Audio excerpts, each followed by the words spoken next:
Selamat pagi Bapak Mama yang hadir pada hari ini. Selamat bertemu kembali pada pertemuan berikut kita hari ini. Sebelum kita memulai kegiatan kita pada hari ini, saya minta salah satu dari mama-mama yang hadir pada hari ini membawa kita dalam doa untuk memulai kegiatan kita yang selanjutnya nanti. Saya persilakan.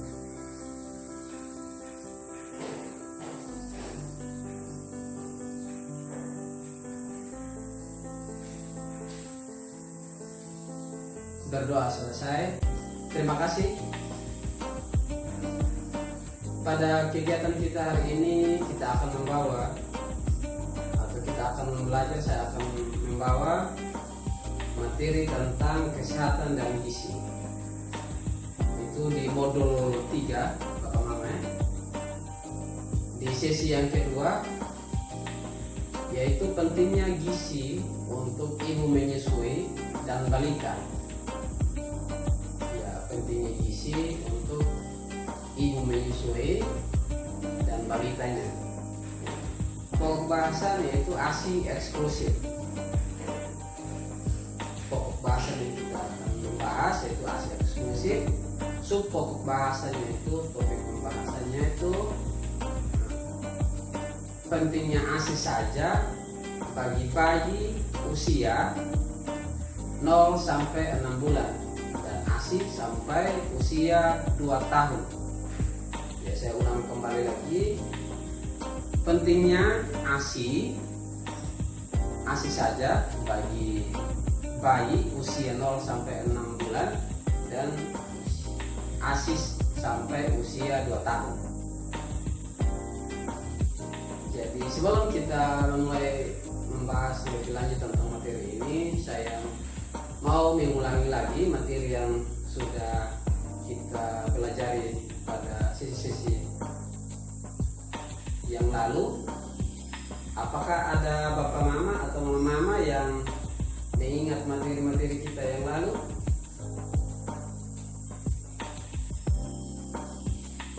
Terima kasih. Baik, kita akan membahas lagi yang materi-materi yang sudah lalu tentang kesehatan dan gizi juga. Jadi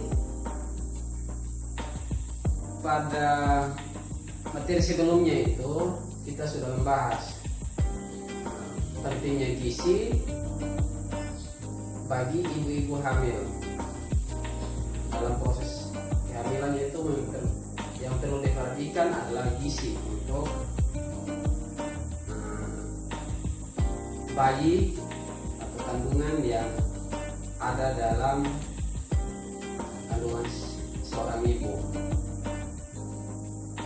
Gizi ibu hamil itu sangat-sangat penting yang perlu diperhatikan untuk menunjang kesehatan bayi, janin atau calon bayi. Jadi jangan menganggap sepele tentang gizi untuk ibu hamil. Jadi seperti itu saja yang saya mengulangi kembali materi yang lalu. Kita akan lanjut tentang materi kita hari ini tentang pentingnya ASI saja bagi bayi usia 0 sampai 6 bulan dan ASI sampai usia 2 tahun. Jadi ketika ibu sudah melahirkan, maka yang harus diberikan adalah ASI saja, yaitu dari usia semenjak dia lahir 0 bulan sampai usia sudah 6 bulan. Jadi tidak ada pemberian makanan tambahan atau makanan-makanan lain, walaupun hanya air minum tidak diperkenankan, tidak boleh. Dan setelah sudah mencapai usia 6 bulan ke atas, baru boleh untuk memberikan makanan tambahan bagi bayi. Jadi pemberian ASI untuk bayi itu harus diberikan ASI selama 2 tahun.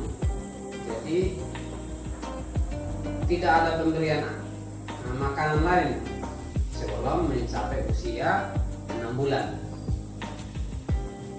Pada kesempatan ini kita akan melihat gambar atau grafika tentang ASI yang ada di laptop saya ini, yaitu ya, Bapak Mama bisa melihat ya, ini ada gambar tentang ASI eksklusif. Ini tentang ASI eksklusif, yaitu yang pertama ASI saja sampai bayi 6 bulan. Nah, seperti yang saya bilang tadi, pemberian ASI saja bayi yang baru lahir sampai usia 6 bulan. Tidak boleh memberi makanan tambahan atau makanan pendamping sebelum mencapai usia 6 bulan. Terus yang berikut lagi, berikan ASI sampai usia 2 tahun.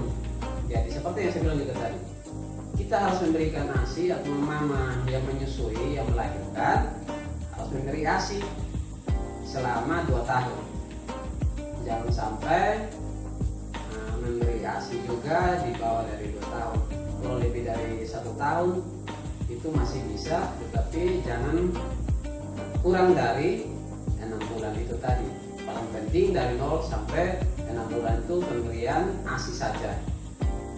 Terus yang berikut lagi, susu bayi sesering mungkin. Jadi mama atau ibu-ibu yang menyusui, yang melahirkan harus memberikan ASI sesering mungkin kepada bayi. Jangan tunggu bayi sudah teriak-teriak menangis baru dikasih makanan atau ASI tadi itu, makanannya dia itu ASI. Jadi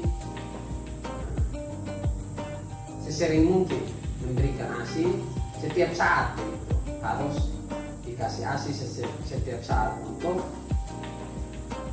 mengisi perutnya, sehingga jangan bayi itu mengalami kekosongan pada lambungnya atau perutnya, sehingga bayi itu mengalami gangguan kesehatan. Terus yang berikut lagi yaitu pera ASI. Bila mama atau ibu-ibu melahirkan, ibu menyusui, lagi sibuk kerja atau pergi ke luar daerah, atau pergi kerja di luar rumah, ada kesibukan dalam rumah tangga, maka ibu menyusui atau ibu melahirkan tadi itu harus pera ASI untuk menyimpannya di tempat yang aman. Kalau ada kulkas, simpan di kulkas. Kalau tidak ada kulkas, itu simpan di tempat yang aman, yang bersih. Dan wadah penampung ASI pera tadi itu harus menjaga kebersihannya. Jangan sampai wadah tempat penyimpanan ASI pera tadi itu menggunakan wadah-wadah yang kurang bersih, gelas yang terbuka, bukan wadah yang tertutup, sehingga menjaga kebersihan dari ASI yang disimpan tadi. Sehingga bayi ketika membutuhkan makanan, membutuhkan ASI, lapar, ketika mamanya lagi keluar, ibunya lagi kerja sibuk, maka ASI pera itu bermanfaat untuk bayi yang ada di rumah, yang ditinggalkan di rumah. Jadi pada kesempatan ini Bapak Mama, yang kita perlu perhatikan yaitu pemberian ASI saja. Ya, ingat Bapak Mama ya, terutama mama yang menyusui, mama yang melahirkan. Jadi pemberian ASI mulai dari usia dia 0 bulan, dia baru lahir itu. Jadi hanya ASI saja, jangan memberikan makanan tambahan, memberikan air atau memberikan madu dioles di bibirnya, tidak boleh. Itu tidak dianjurkan, karena dari madu atau makanan-makanan lain belum menjamin kebersihannya. Bakteri-bakteri pasti ada dalam makanan-makanan lain selain ASI. Yang paling aman adalah ASI, tidak ada bakteri lain yang bisa merusak dari ASI seorang ibu. Jadi saya minta harapan, minta kerjasamanya, minta kekompakannya untuk memperhatikan kesehatan dan gizi baik dari ibu menyusui, baik dan balitanya juga. Jadi pada pertemuan ini yang kita penting untuk membahas adalah kesehatan dan gizi. Ibu sehat pasti bayi juga sehat.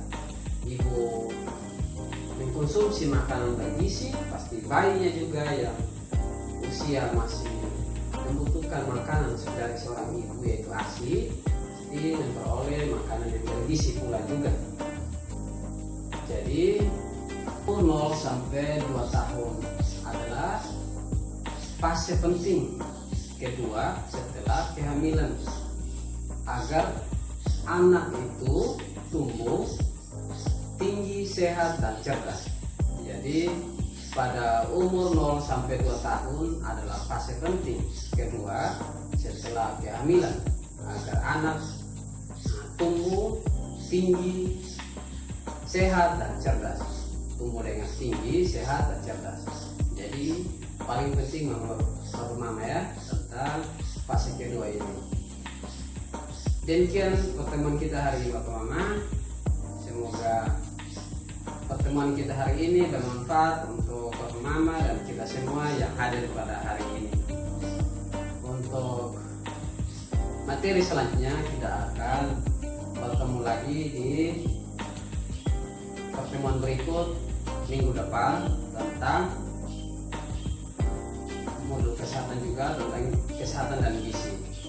Saya berharap para kegiatan ini bermanfaat untuk kita semua. Demikian pertemuan kita hari ini. Sampai jumpa. Selamat pagi.